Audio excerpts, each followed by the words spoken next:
지금 벌채 논쟁이 벌어지고 아직 사실 마무리된 게 아닙니다. 아직도 지금 논쟁 중이고 이번에 산림청하고 민간이 이제 합의 결과를 발표하게 되는데요. 이렇게 그 미국에서도 올빼미 논쟁이라고 북서부에 있는 천연님의 전박이 올빼미가 살고 있었는데 이걸 지키기 위해서 나무에 올라가서 시위하고 그랬던 거 기억나시죠? 그때 이 환경운동의 결과로 미국의 국유림의 경영 방식을 에코시스템 매니지먼트라고 하는 기법으로 바꾸게 됐습니다. 그 전까지는 그냥 팀버, 목재를 생산하는 팀버 프로덕션 위주로 하다가 이렇게 변화가 이루어지게 됐는데요. 독일이나 다른 유럽 지역에서 똑같은 경험을 겪었는데 정말 재미있는 게 미국은 그 논쟁 이후로 국유림의 목재 생산이 10분의 1로 뚝 떨어졌습니다. 피해목 외에는 벌채를 하지 못합니다. 근데 독일은 오히려 생산이 늘었습니다. 근데 독일이 그렇다고 해서 뭐 반환경적으로 반생태적으로 관리하는 건 아니거든요. 독일의 여기 목적에도 보면은 경제적 가치도 중요하지만 생태적으로 그 다음에 사회 정의라고 하는 측면을 지금은 우리가 얘기하는 ESG 경영을 얘기를 하고 있습니다. 그런데도 오히려 목재 생산이 늘었다는 것은 결국에 어떤 경영 방식을 선택하느냐의 문제인 것 같습니다. 그래서 저는 산림 경영에도 ESG가 있다고 생각합니다. 산림 경영이 목재를 생산하는 방식이 다른 생명과 다른 환경을 파괴하지 않는 방식으로 가져야 될 거고요. 지금처럼 너무 대규모 벌채를 나무를 생산하는 방식은 피해야 될 거고 이 산림이 우리 인구 소멸 지역을 얘기하잖아요. 인구 소멸 위기 지역. 전국에 80개 시군인데요. 그 중에 86%가 산촌 지역입니다. 그러니까 어떻게 보면 임업을 한다는 것, 산림을 통해서 일자리를 만든다는 것은 바로 지역을 살리는 거죠. 그러니까 산림을 육수하는 것 자체가 사회적 책임을 다하는 길이라고 저희는 생각하고 있고요. 그 다음에 거버넌스라고 하는 측면에서도 과거에 우리 녹화 시대 때는 누구도 이거를 여기서 수익을 낼 수 있는 사람이 없었잖아요. 오로지 국가가 국토 녹화라고 하는 이익 때문에 했기 때문에 국가가 주도적인 거버넌스를 했던 거고 숙각국의 시대 때는 어떤 산림의 생태적 변화나 일자리라고 하는 측면에서 시민단체가 같이 결합했었고 지금은 아주 다양한 사람들이 뒤에 나무 한 그루만 베도 다 한마디씩 합니다. 그래서 어떤 새로운 형태의 거버넌스가 지금 막 일어나고 있는데 저는 궁극적으로 지역 산림 거버넌스 같은 형태가 만들어지지 않을까 싶습니다. 그 지역의 산림의 방향을 그 지역 주민들이 또 전문가들이 함께 결정한 그런 방식이 되지 않을까 싶습니다.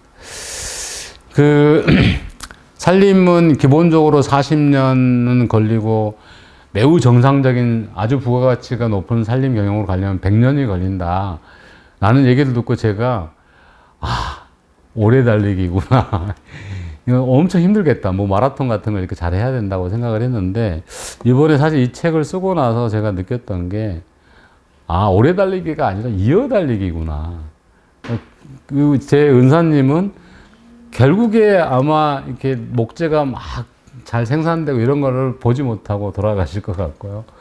저도 사실은 1세대 걸 경험하지는 못했는데, 제 초등학교 때, 산에 가서 나무를 심긴 했지만, 그건 제가 주도적으로 경험한 게 아니기 때문에, 생각하면 75년, 2년도에 치산녹화 5개년 계획이 처음 시작이 됐습니다. 이때 첫 번째 주제가 달렸던 겁니다.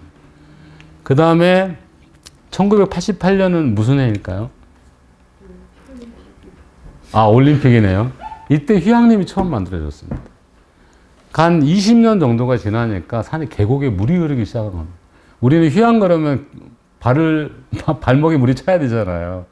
그러면서 산림 휴양림이 처음 시작이 됐던 거고, 그 다음에 2015년도는 치유숲이 처음, 영주의 산림 치유원이 만들어진 해입니다. 16년도인가? 아무튼. 그러니까 거의 20년 단위로 나무가 성장하면서 처음에는 휴양도 하다가 이제는 숲이 나를 힐링해 주는구나 이런 느낌까지 받게 되는 거죠. 저는 이제 2030년이 되면 이제 본격적으로 목조주택이 막 곳곳에 저희 진흥원 본사를 10층짜리 목조주택으로 지금 지으려고 준비를 하고 있는데요. 만들어지면 꼭 여기 계신 분을 초대를 해야 되겠네요. 그래서 저 스스로 제가 세 번째 주자라고 생각을 하고 있고, 두 번째에서 세 번째로 넘어가는 바톤을 넘겨주는 사람일지도 잘 모르겠는데요. 아무튼 어떻게 보면 살림 분야에서는 자기가 주인공이 되려고 하면 망하는 것 같습니다. 오히려 다음 세대가 주인공이 될 수 있도록 내가 바톤을 이어주는 것. 이게 진정한 어떤 우리가 취해야 될 자세가 아닌가 싶습니다. 그 대표적인 사례를 소개해드리고 말씀 마치도록 하겠습니다. 전남 순천 외서면에 가면 한 75헥타 정도의 편백숲이 있습니다. 이 숲을 경영하시는 분은 서승욱 씨라고 지금 54세입니다. 50세, 아무튼 뭐 저 정도 나이 되고요. 조림한 시기가 1965년, 68년입니다. 대부분 편백을 심었고요. 심은 사람은 아버지입니다. 아버지가 전남대 6호학번인가 그럴 거예요. 이막과. 자기가 90학번인가 그래요. 이 아버지가 이막과를 들어가셔가지고 아버지 엄마, 할머니를 졸라가지고 땅을 샀어요. 그 당시에 완전히 황무지였대요. 그곳에다가 편백을 심기 시작했습니다. 근데 아쉽게도 이분이 아버님께서 나무 심은 지 20년 만에 돌아가셨어요. 그러니까 어머니께서 아이들 전부 대학 보내고 나서 이 숲에 들어오셔서 가지치기 하고 간벌을 시작하셨어요.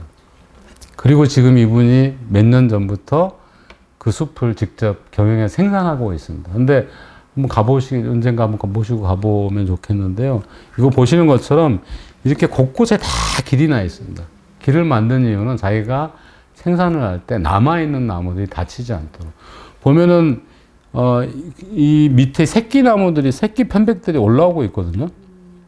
이런 것들이. 그러면 이걸 생산하고 나면 얘들이 다시 올라서 자라게 되는 겁니다.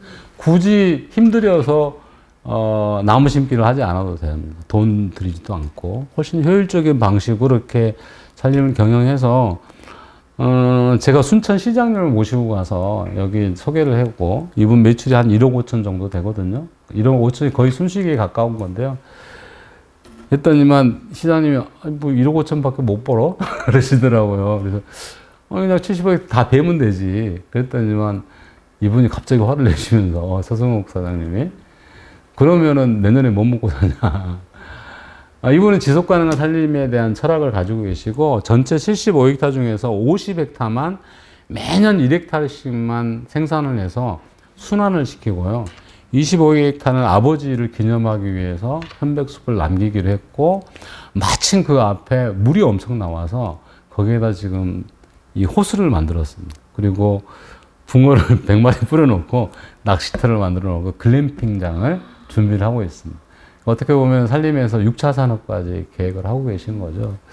이분 보면서 거의 우리나라에서 있는 유일무이한 분인데요. 일본에는 이런 소위 자벌 임업이라고 스스로 벌채하는 임업이라고 하는 분이 꽤 많은데 우리는 그렇게 많지는 않습니다만 이분이 아무튼 국내에서 이런 사례를 만드신 걸 보고 얼마든지 이렇게 우리도 이제는 이런 숲으로 살림 경영으로 갈 수 있겠구나라고 생각을 했습니다. 그 울산의 철수들이 저희한테 막 교육을 받더니만 이제 목수가 돼보겠다고. 그래서 진짜 어린 시절에 나무 심고 고향을 떠나서 이 산업 역공인이 돼서 오로지 회사만 보고 일하다가 이제는 은퇴해서 고향에 와보니까 진짜 회초리 같은 나무들이 이런 아름드리 나무로 커 있고 이 작년 정도 된 숲인데 이 숲을 100년 숲으로 가꿔서 이어달리기를 마지막 주자한테 아마 그 마지막 주자는 또 첫 번째 주자가 될 겁니다. 그런 일을 해보겠다.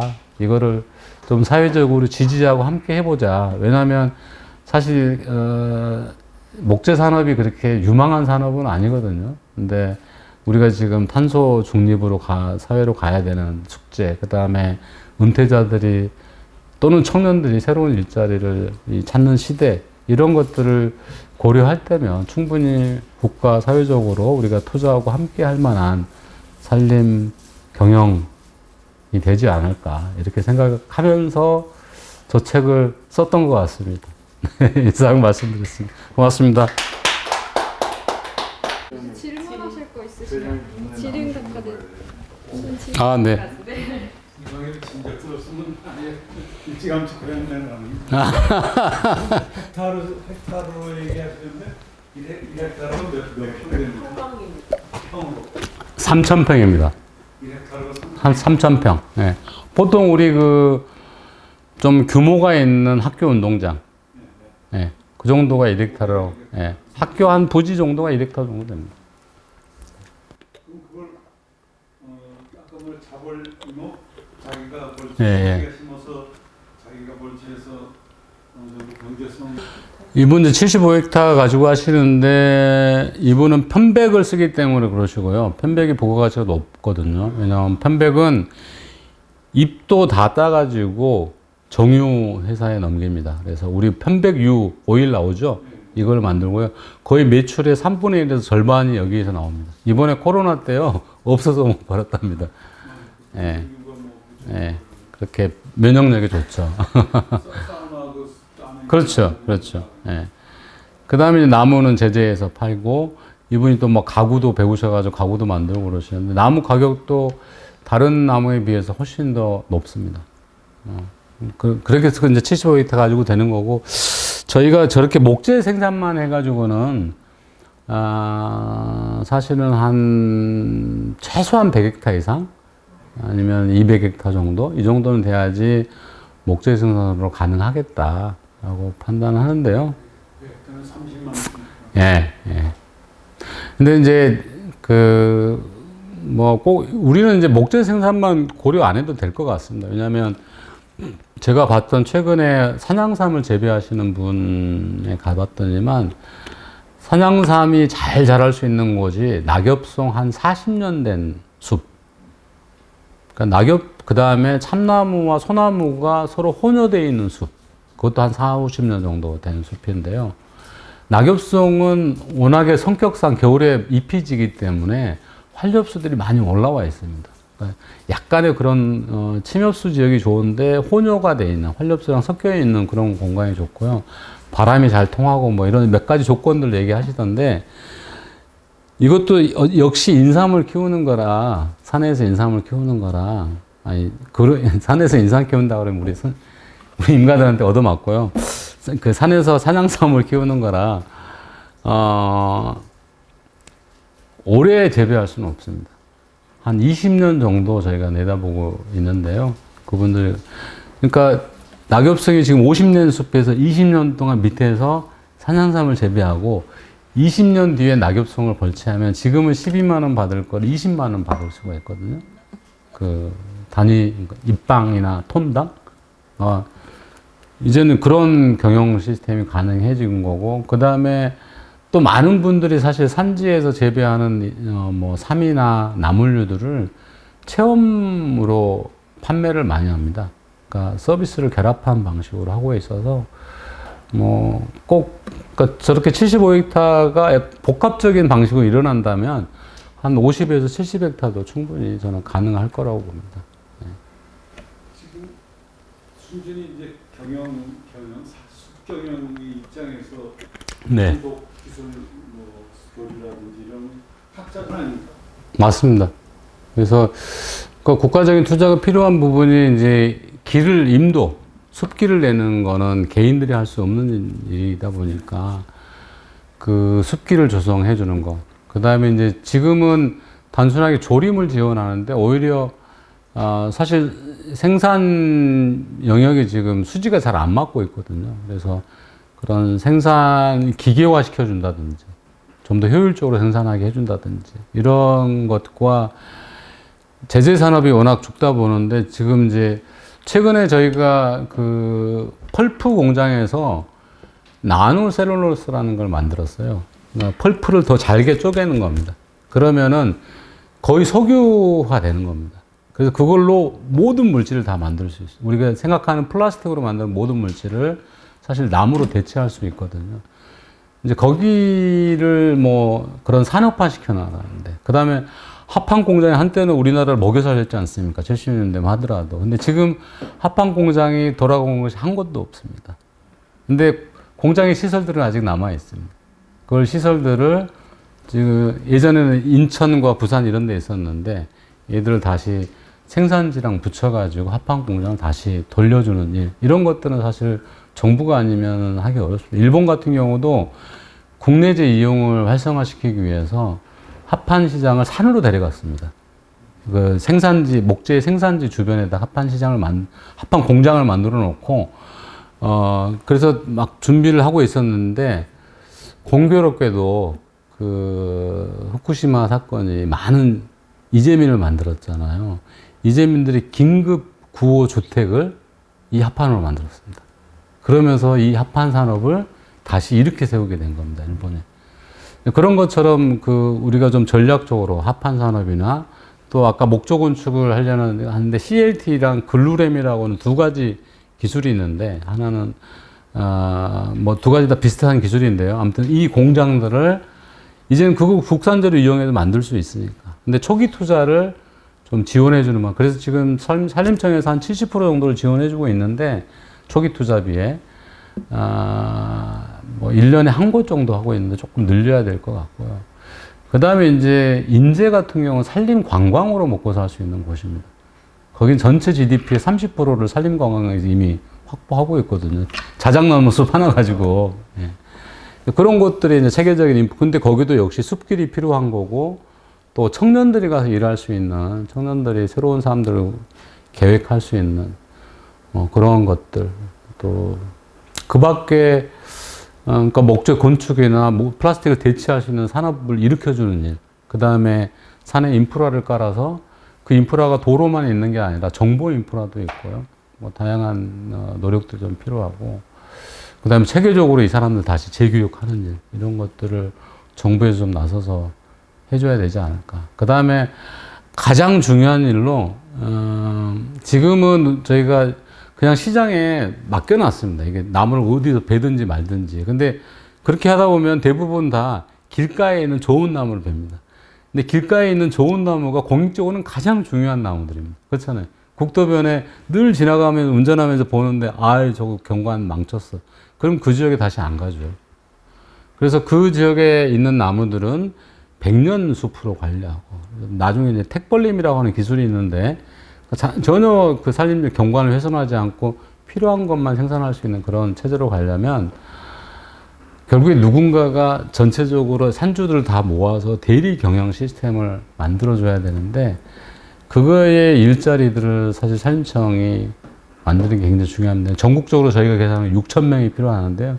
저는 6,000명은 얼마든지 투자할 수 있는 그런 게 아닐까. 그것도 고급 일자리로 만들어갈 수 있을 것 같습니다.